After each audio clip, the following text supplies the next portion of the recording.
So it's not about creating one super awesome, perfectly amazing thing. And it's not about creating a million awful, completely useless things either. It's about creating close to like 100 things that get just a little bit better every time you create them.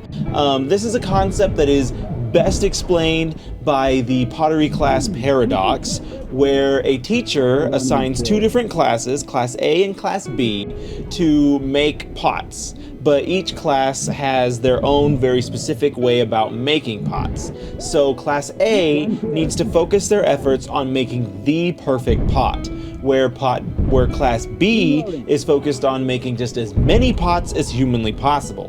So in this little thought experiment, what the teacher discovers is that class B is actually the class that makes the closest to a perfect pot, whereas class A makes a decent pot but nowhere near perfect, or even the quality of the pot that you get from class B. And why is that?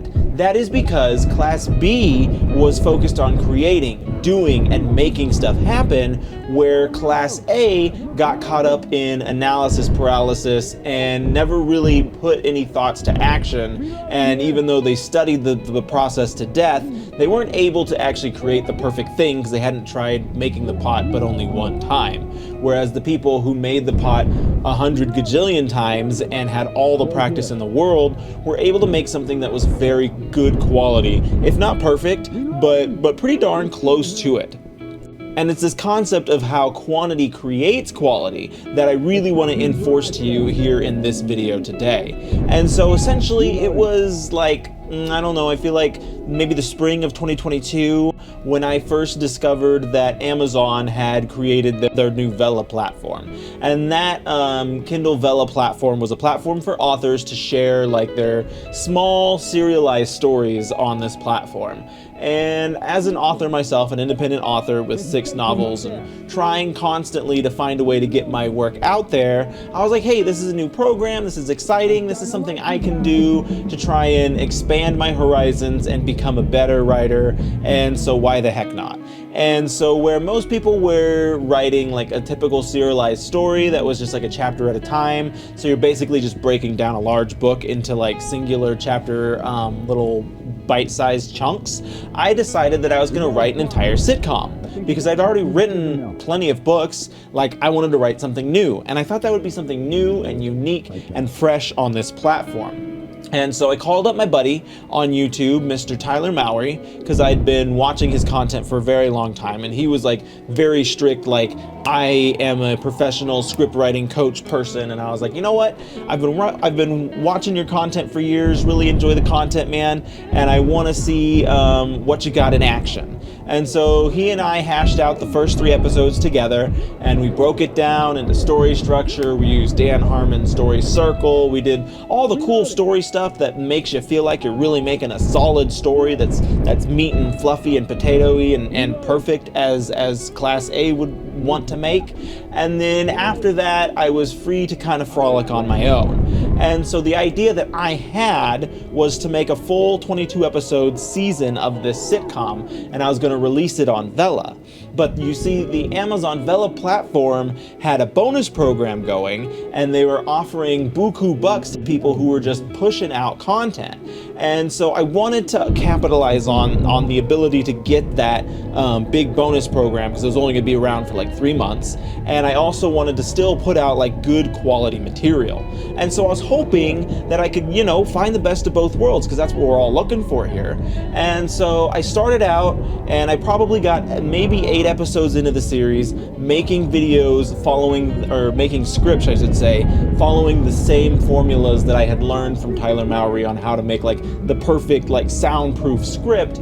And it took me like a month and a half to get those 8 done. And I was like, guys, like, I'm supposed to make 22 of them, and like, heaven forbid, but I really would like to make a decent amount of money on these too, so I want to get it out while the Amazon bonus program is still a thing. And so I've got to be able to do this faster. And so then I just started cranking them out, and I just started pumping them out, and I was like, I don't care, I'm going to do as much as I can while this bonus is still active. And I didn't make a conscious effort to make bad work, but I made less of a conscious effort to perfect the work. And what wound up happening is I made 10 more episodes, so now we're up to 18 episodes in total, but I made 10 more episodes in that span of time before the bonus program expired, and I was pretty happy with myself. And I was like, okay, like, bonus program is over, I'm not really rushing around to do anything anymore. I can probably sit back and take my time on these last 4 episodes, right? Like, what's the hurry, what's the rush? I can go back to my teachings from Tyler Mowry and really make some tight scripts on the last 4 episodes. Well, boom, as life likes to do, I got hit by a bus in the form of extra work. I wasn't literally hit by a bus, please don't worry about my health and safety, but you know how work likes to hit you like a bus would, and that's what my work did.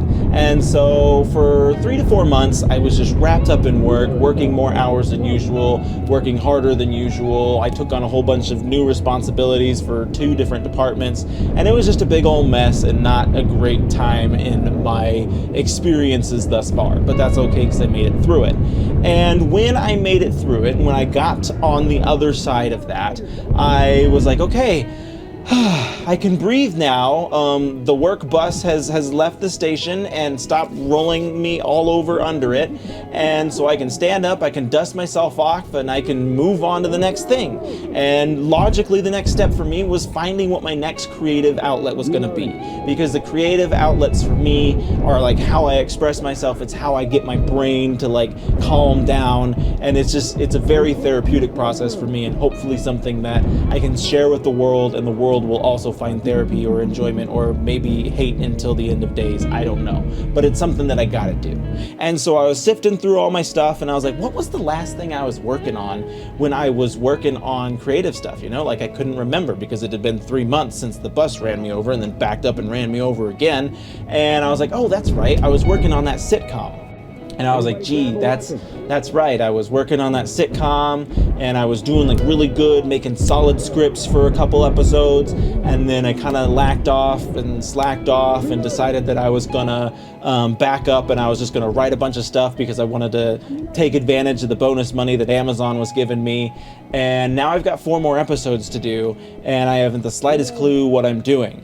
And so what I did was I had to read back through the other episodes to figure out what the characters were doing, because it had been a while. I was like, I need to catch up with these characters, figure out what's going on, what direction was I taking the story, all that fun writer stuff. And as I was doing that, I made an interesting observation. So obviously the 3 scripts that I worked directly with Tyler Mowry on were the strongest of the 3. And then they kind of tapered off on scripts like 4 through 8. And if you remember in the beginning of the story, those were the first ones that I had written and taken the most time writing and really thought that I had a solid foundation on. And they were all right. They weren't bad by any means, but they weren't as good as the first 3. And I was like, yeah, that's weird. I was trying to make these as good as the first 3. And then we get to the 10 episode stretch, which was when I was just writing just to write, just to get it out there into the world and take advantage of that beautiful green fluffy Amazon money. And I was like, hey, you know, these actually kind of get progressively better. So like episode 9, which would have been the first one after the streak when I stopped like trying really hard to write the perfect thing, was definitely like the weakest of the whole series. But each episode after 9 through 10, or technically 9 through 18 actually, got progressively better. And that is when I realized the importance of like, okay, it's not about making the perfect product the first time around, and it's not about pumping out a million terrible things. It's about getting just ever so slightly better with each entry. So 9 was weak, but 10 was just a little better, and 11 was just a little better, and 12 was just a little better. And by the time we got around to 15, I was making really strong scripts again. And I was like, wow, like I didn't have to sit down and overthink this process. Practice makes perfect. And that is something that your teachers will drill into your minds at like a super young age. And there's a reason why they do that, because it is true. It's wild to me that we live in a world, or we exist in an expectation where practice makes perfect, and and quality over quantity exist in like the same realm, because they're so contradictory to each other. They pull each other apart, and they really they're saying two different things. Like, quality over quantity is more of a business standard, like saying I want to create more quality products versus creating just a whole bunch of crap. But at the same time, like, you have to create the crap in order to get the gold nugget. And that's where I think practice makes perfect is a much better thing to live by and to strive for than quality over quantity, because you need that quantity to get that quality. You need that practice to make that perfect. And the way that my script writing happened for that series was a perfect example of that. I started out with quality. I was trying to do quality over quantity, and I was making mediocre, somewhat good quality things. And then when I just focused on practice makes perfect, I built myself up into a rhythm where I was consistently making good stuff. And so I banged out the last 4 episodes of that show, and I got my whole 22 episode run before the end of the year. I was super happy, proud of myself, and the episodes were pretty good. Those last 4 episodes were about on par with what I was writing before I had stopped, and I didn't have to take an exhaustive amount of time to try and perfect what I was doing. I just sat down, I put pen into paper, and I made it happen. And so that is the big lesson that I want to impress from you here. Again, it is not about focusing so hard and paralyzing yourself because you want to create that one perfect thing, or because you expect your first anything to be perfect. Your first anything is going to be bad. I just want to be brutally honest with you right there, and have you understand that your first of anything will be bad. Just do it, get over it, move on. It's an important step to any journey that you're going on. You got to make that first step, and it's going to be a trip hazard, but that's okay, because we all trip and we fall and we get back up, and then that's how we succeed. So again, it is not about focusing on quality. It's not about the analysis paralysis. It is about doing, and just getting out there and just getting in the mud and just doing the thing.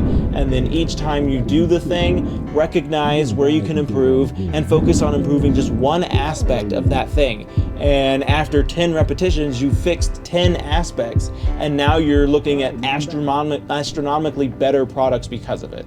And that is ultimately the goal here of what I'm trying to get across to you. So hopefully you found value in this. I appreciate you stopping by. My books are available on Amazon. I have my own animation here on YouTube as well. If you find value in any of my content, I've got more videos on this channel too, and it would just be absolutely delicious to me if you were to check any of my other content out. Thank you, and I'll catch you on the next one.